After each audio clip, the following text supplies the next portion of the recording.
वजीर दाखिला राना सना अपनी धमकियों से बाज नहीं आए। कहते हैं इमरान खान अपनी चोरी से तवज्जो हटाने के लिए सियासी स्टंट के तौर पर जलसे कर रहे हैं। ममनुआ फंडिंग की तहकीकात में जो ताउन नहीं करेगा उसको गिरफ्तार करेंगे। मरियम औरंगजेब भी दिल की भड़ास निकालने से बाज ना आई। कहा Pakistan Tehreek Insaf political party order 2002 के तहत फॉरेन फंडेड पार्टी डिक्लेयर हो चुकी है।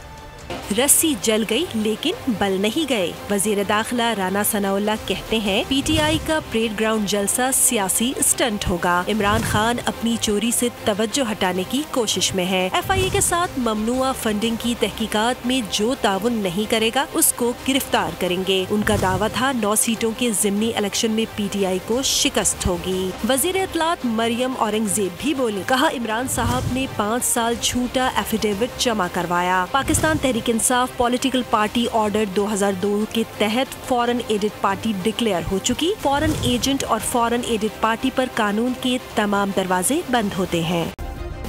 सब्सक्राइब करें और बेल दबाएं ताकि कोई खबर रह न जाए।